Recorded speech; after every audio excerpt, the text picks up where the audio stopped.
السلام علیکم ورحمۃ اللہ وبرکاتہ. الحمدللہ والصلاة والسلام علی رسول اللہ اما بعد.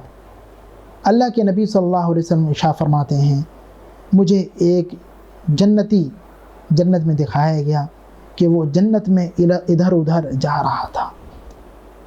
سبب کیا تھا کہ اس کو ایک راستے میں کانٹے دار پیڑ ملا. اس نے اس کو ہٹا دیا کیونکہ وہ پیڑ مسلمانوں کو تکلیف پہنچا رہا تھا. میرے بھائیوں، ایک پیڑ ہٹانے کی وجہ سے اللہ تعالیٰ نے اس کو جنت میں داخل کر دیا. تو آج کتنے لوگ ایسے ہیں جو مسلمانوں کو حسی طور پر، معنوی طور پر تکلیفیں دیتے ہیں. ان کو احساس ہونا چاہیے کہ ایک بندہ ایک کانٹے دار درخت کو ہٹانے کی وجہ سے جنت میں چلا گیا.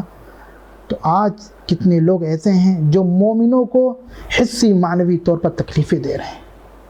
ان کو سوچنا چاہیے کہ ان کا ٹھکانہ کہاں ہوگا.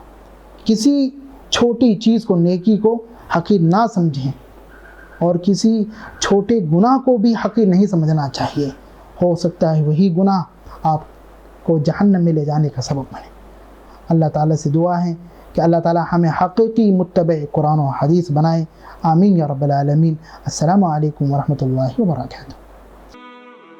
اور مزید ویڈیوز کو دیکھنے کے لیے آپ ہمارے YouTube چینل کو سبسکرائب کریں. فجزاکم اللہ خیرا.